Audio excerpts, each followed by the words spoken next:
اس کو دفن تو ہونے دے، میں ایک ایک پائی دے دوں گی، میرا وعدہ رہا۔ جب وہ بیٹی نے 8-10 لاکھ کا زیور بھیج دیا تو وہ قرضہ لینے والا شور کرنے لگا، اس نے کہا او مجھے پتہ چل گیا، مجھے معاف کر دو سارے اور اسے دفنا دو۔ کہا کیا ہوا؟ تو وہ کہنے لگا میں نے اس سے 45 لاکھ لینا نہیں تھا، میں نے دینا تھا، تو میں غور کر رہا تھا کہ اگر تو میں نے اعلان کر دیا نا کہ 45 لاکھ میں نے دینا ہے تو 110 نکل آئیں گے وارث کہ مجھے بھی دو مجھے بھی دو، تو میں نے یہ رویہ اس لیے اختیار کیا ہے کہ میں دیکھوں اس کا اصل وارث ہے کون۔ تو اصل وارث وہ بیٹی ہے جس نے اپنے کانوں سے بندے بھی اتار کے بھیج دیے، اور جس نے اپنے وہ شادی والے دن پہننے والے زیورات، پہلی رات کا وہ اس نے زیور بھی سارا اتار کے دے دیا۔ اس نے کہا کہ باپ کا کفن نہ میلا ہو جائے، تو اصل وارث بھی بچی ہے۔ اس نے کہا اس نے مجھے وصیت کی تھی ہر ایک کو نہ دے دینا، میرے اصل وارث کو دینا، تو مجھے اصل وارث مل گیا ہے، اب میں کسی اور کو نہیں دوں گا، اس بیٹی کو دوں گا جس نے باپ کے لیے قربانی دی۔ تو یاد رکھے جنہ لی تو پاپ کمائے ہو کتھے نہیں تیرے کر دے۔ تو اس لین دین کے معاملات اپنے صاف ستھرے رکھے، ان کے اندر کسی قسم کی وہ چیز نہ پیدا کرے کہ جو ہمارے لیے بڑی باعث سے پریشانی بن جائے۔ تو میں یہ سمجھانا چاہ رہا ہوں آپ حضرات کو، اپنے بھی بھائیوں کو، دوستوں کو، کہ کوشش فرمائیں کہ آپ یہ یاد رکھیں۔ وہ میری اماں کبھی کبھی میرے ننھال سے نا کوئی چیز آتی تھی نا بطور تحفہ کے کسی چیز، تو میری اماں کہتی تھی میرے ماموں سے یا میرے نانا سے کہ بس ٹھیک ہے یہ آپ تھوڑا سا دے جائیں باقی لے جائیں، تو کہتے نہیں رکھ لے۔ تو اماں کہا کرتی تھی کہ اپنے گھر سے بندہ کھائے تو پھر ہی پوری پڑتی ہے، کوئی دے گا تو کیا اس میں کتنی دیر ایک دن بندہ کھا لے گا۔ وہ کہا کرتی تھی کہ اگر پورا کرنا ہے نا خرچہ تو بندہ اپنی کمائی سے پورا کرے تو پورا ہوتا ہے، اگر کسی کے 10,000 سے آپ سمجھتے ہیں کوئی فائدہ ہوگا تو کچھ نہیں ہوتا۔ آپ کے دست و بازو جو ہمت کر کے لائیں گے اسی سے گزارا ہوگا۔ کسی کا 50,000 رکھ کے کتنا وقت بیت سکتا ہے، 1 لاکھ سے کیا مطلب، کیا بندہ کر سکتا ہے۔ تو سہارے نہ ڈھونڈو، خوددار بنو۔ طریقت میں، تصوف میں خودداری، ترمذی شریف کی ایک حدیث ہے مجھے بڑی پسند ہے، میں سمجھتا ہوں یہ حدیث اگر لوگ سمجھ جائیں نا تو بات بن جائے۔ نبی پاک صلی اللہ تعالی علیہ وسلم نے لوگوں سے کہا لوگوں چاہتے ہو کہ تم اللہ کے محبوب بن جاؤ؟ تو صحابہ کے چہرے کھل اٹھے، کہا یا رسول اللہ صلی اللہ علیہ وسلم بالکل چاہتے ہیں۔ فرمایا جو اللہ نے تمہیں دیا ہے اس پہ راضی ہو جاؤ، اللہ کے محبوب بن جاؤ گے، اللہ تم سے پیار کرے گا۔ اور پھر فرمایا چاہتے ہو کہ لوگ بھی تم سے پیار کریں؟ لوگ بھی کریں یا رسول اللہ دل کرتا ہے۔ تو نبی پاک نے فرمایا کسی بندے کی جیب کی طرف کبھی نہ دیکھنا، جو سامنے والے کی جیب میں ہے اس سے بچ جا، اس کے مال پر نظر ڈالنی چھوڑ دے، لوگ بھی تجھ سے پیار کرنے لگ جائیں گے۔ لوگوں کے مال کی طرف نہ دیکھ۔ آپ رکھ لیں کسی کا 500 روپیہ بھی، وہ کہے گا بندہ ہی نہیں صحیح، میرا 500 کھا گیا۔ یہ مت سمجھے کہ بڑا امیر تھا اس کو فکر ہی کوئی نہیں، نہ۔ ان معاملات کے اندر لوگ کہیں نہ کہیں بول ہی جاتے ہیں، کہیں نہ کہیں بات کر ہی جاتے ہیں، کسی نہ کسی جگہ زبان پھسل ہی جاتی ہے۔ تو مہربانی فرمائیں، مہربانی کریں، آپ اس بات پہ ضرور غور کریں۔ اور یہ میری اپیل ہے، آپ میرے پیر بھائی ہیں، عزیز ہیں، کہ کوشش فرمائیں لین دین کے معاملات کو 110% صاف رکھیں۔ کوشش کریں جہاں کوئی چیز دینی ہے، خریداریاں بعد میں ہوتی رہیں گی، جائیدادیں بعد میں بنتی رہیں گی، قرضے نہیں ہونے چاہیے، قرضہ نہیں ہونا چاہیے۔ میں ایک بزرگ سے کبھی کبھی ملتا تھا تو میں کہتا تھا حضرت جی حالات کیسے ہیں؟ تو کہتے ہیں الحمدللہ کسی کا دینا کچھ نہیں، الحمدللہ کسی کا۔ تو اس شخص مجھے بات کرتا تھا تو مجھے یوں لگتا تھا کہ جیسے وہ شخص نعرہ لگا رہا ہے الحمدللہ کسی کا دینا کچھ نہیں۔ یہ اللہ تعالیٰ کا شکر ہے۔ اور پھر وہ کبھی کبھی یہ بھی کہا کرتے تھے کسی سے 200-250 لینا ہوگا میں نے دینی کوئی شے نہیں، کوئی کبھی کبھی ٹٹولو گے تو میرا کسی طرف کوئی نکل ہی آئے گا، لیکن میں نے کسی کا دینا کوئی نہیں۔ میرے اسا فرمایا کرتے تھے ہماری تو طریقت بھی بڑی دلیر ہے۔ میں نے ایک دفعہ کہا حضور نظریہ طریقت کیا؟ فرمانے لگے ہماری تو طریقت بھی بڑی خوددار ہے، ہم مریدوں کا خرچ نہیں کراتے، ہم تو کئی دفعہ مریدوں پہ خرچ کر ڈالتے، ہماری تو طریقت بھی بڑی توانا ہے، نہیں تو مزاج ہی بڑا نوکھا پایا ہے۔ تو مہربانی فرمائے لینے دینے کے ایک حدیث بخاری میں بڑی مزیدار ہے، بخاری میں، سبحان اللہ۔ اور بخاری شریف قرآن مجید کے بعد امت مسلمہ کے پاس سب سے معتبر کتاب کا نام بخاری شریف ہے۔ نبی پاک صلی اللہ علیہ وسلم نے فرمایا ایک بھائی اپنے بھائی سے قرضہ لینے لگا، ایک دوست اپنے دوست سے پیسے لینے لگا، اس نے کہا یار پیسے تو میں دے دیتا ہوں پر کوئی گواہ. اس نے کہا غریبوں کے گواہ نہیں ہوتے, میرا گواہ اللہ ہے. اس نے کہا کسی کی ضمانت دے دو. اس نے کہا میری کون ضمانت دے گا, میری ضمانت بھی میرا اللہ ہی دے گا. وہ بات ہو گئی. 1000 دینار اس کو بات بڑی پسند آئی. کہا اللہ کے نام پر تو کہتا ہے اللہ بھی گواہ ہے ہمارے درمیان اور اللہ ہی ضمانتی ہے, تو لے لے پیسے. 1000 دینار دے دیے. اب وہ بندہ دریا کے پار چلا گیا. یہ دیکھیں اب اس حدیث سے آپ درس دیکھیں, یہ حکایت نہیں, یہ میرے رسول پاک کا بیان کیا ہوا فرمان ہے. اس کی صداقتوں پہ دیکھیں, اور بخاری کی حدیث کے جملے کتنے حسین ہیں. نبی پاک صلی اللہ علیہ وسلم نے فرمایا وہ جس نے پیسے لیے بطور قرضہ وہ دریا کے پار چلا گیا, محنت مزدوری کرتا رہا. جب مقررہ وقت آیا تو اس نے 1000 دینار جو وعدہ کیا تھا کہ فلاں تاریخ کو دے دوں گا, اس تاریخ کو اس نے 1000 دینار لیے اور دریا کے کنارے پہنچ گیا کہ مجھے کشتی ملے تو میں اس تک پہنچاؤں. لیکن اس نے اتفاق کہ اس دن کشتی کوئی نہ ملی. بڑا انتظار کیا, کشتی کوئی نہ ملی. اس نے ایک لکڑی لی, لکڑی کو اندر سے پھاڑا. موٹی لکڑی ہوتی ہے نا بانس کی طرح, اس کے اندر سوراخ بن جاتا ہے, جگہ بن جاتی ہے. اس نے اندر سے اس کی کھدائی کی. اس کے اندر اس نے 1000 دینار رکھا اور ایک رکا رکھا کہ بھائی میں پہنچنا چاہتا تھا لیکن مجھے کشتی نہیں ملی تو میں 1000 دینار رکھ رہا ہوں. جس رب کی ضمانت پر میں نے لیے تھے مجھے امید ہے رب تجھ تک پہنچا دے گا. مجھے امید ہے اللہ پہنچا دے گا تیرے تک, مجھے امید ہے رب پہنچائے گا. یہ کہہ کہ اس نے اس کو بند کیا کسی کپڑے کے ساتھ اور بند کر کے دریا میں ڈال دیا. اب وہ انتظار کرنے لگا. وہ جو شخص تھا وہ بھی کنارے آیا کہ آج اس کا وعدہ ہے, اس نے آنا ہے. دینے والے کو ٹینشن ہوتی ہے تو میرے خیال ہے لینے والے کو بھی بہت زیادہ ہی ہوتی ہے کہ آج لینے. وہ آ گیا کنارے پہ کہ آج پیسے آنے, لیکن کوئی شے نہ آئی. ایک لکڑی بہتی ہوئی آئی تو اس نے اٹھائی لکڑی کا, چلو پیسے نہیں ملے تو ایندھن تو ملا ہے نا, گھر جا کے لکڑی جلا کے روٹی تو پکائیں گے نا. وہ لکڑی اٹھا کے گھر لایا. گھر لا کے جب اس کو چھیلا, توڑنے لگا کہ ٹکڑے کر کے اس سے آگ جلاتا ہوں, اس نے کھولی تو اندر سے رکا بھی نکل آیا اور 1000 دینار بھی نکل آیا. رب کریم کا انداز دیکھو کہ دریا کتنا چوڑا ہوتا ہے اور جو کاغذ ہوتا ہے وہ پگھل جاتا ہے دریا کے اندر, لفظ مٹ جاتے ہیں, لیکن ہر چیز کو بحفاظت میرے رب کریم نے پہنچا دیا. اس نے جب اس کو کھولا نا تو 1000 دینار بھی نکل آیا. مقررہ وقت پہ اسے پیسے بھی مل گئے. وہ بڑا راضی ہوا. اب یہ بندہ آیا کچھ دنوں کے بعد دوبارہ 1000 دینار کا اور بندوبست کر کے لایا. پتہ نہیں اس تک پہنچے کہ کہیں گم ہو گئے. 1000 دینار کا اور بندوبست کر کے لایا. معصوم آمنہ, حبیب کبریا, سید کون مکان صلی اللہ علیہ وسلم کس حسن کے ساتھ اپنی امت کو حسین اخلاق سکھا رہے ہیں. نبی پاک علیہ السلام فرمانے لگے غلاموں ایک اور 1000 دینار لے کے دروازے پہ آیا اور دستک دے کے کہنے لگا میرا رب گواہ ہے کہ میں نے کوشش کی تھی پر مجھے کشتی نہیں ملی. میرا رب گواہ ہے کہ میں نے ہمت کی تھی پر موقع نہیں ملا.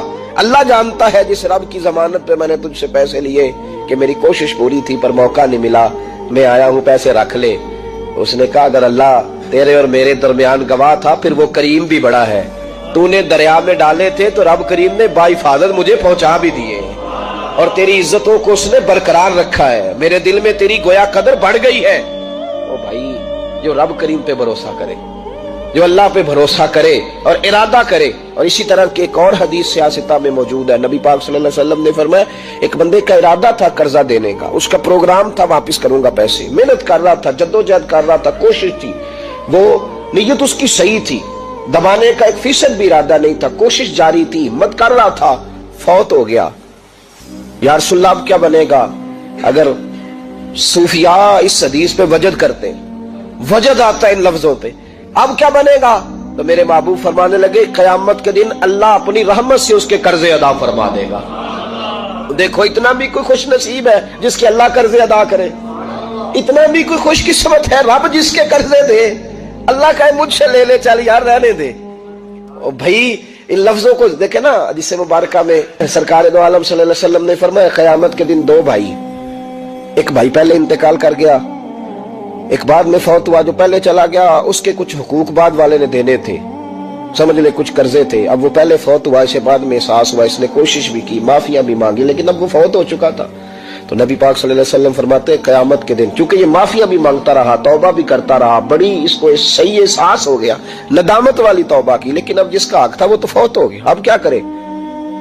تو محبوب فرمانے لگے فوت ہوگا نا جس نے دینے تھے پیسے، جس کے ذمے حقوق تھے، لیکن وہ جس کے دینے تھے وہ تو چلا گیا، سمجھ لیں کوئی وارث بھی نہیں. تو فرمایا جب یہ فوت ہوگا تو قیامت کے دن جو پہلے فوت ہوا تھا وہ مقدمہ کرے گا کہ یا اللہ اس نے میرا مال دبایا، میرے پیسے لے کے دے. تو رب کریم فرمائے گا چل یہ بڑیاں معافیاں مانگتا رہا، اسے معاف کر دے. اللہ فرمائے گا، وہ کہے گا نہیں یا اللہ مجھے بڑا ستایا، مجھے بڑی تکلیف دی، میرے حقوق ضائع کیے، میں نہیں معاف کرتا. تو رب کریم فرمائے گا ذرا اوپر اٹھنا، چل بعد میں بات کرتے ہیں، اٹھ تو صحیح. وہ جنت میں ایک محل بنا ہوا ہے، ذرا اس کی طرف تو نظر ڈال. اس نے نظر ڈالی تو یہاں تو کوئی اچھا انجینئر بنائے کوئی مکان تو نظر جو ہے وہ ہٹتی نہیں. تو جس مکان کو رب تیار فرمائے، جس کو اللہ بنائے، اس سے نظریں کیسے ہٹتی ہوگی؟ اس نے دیکھا تو دیکھتا ہی گیا، دیکھتا ہی گیا. عرض کرنے لگا مولا یہ کس کا مکان ہے؟ تو محبوب علیہ السلام فرماتے ہیں رب کریم نے فرمایا اس کا ہے جو اس کی قیمت دے گا. کہ یا اللہ کون قیمت دے گا؟ فرمایا تو بھی دے سکتا ہے. یا اللہ میں غریب فقیر، میں کیسے قیمت دوں؟ تو اللہ فرمائے گا چل تو اپنے بھائی کو معاف کر دے، میں محل تجھے دے دیتا ہوں، تو معافی دے دے، محل تیرا ہوا.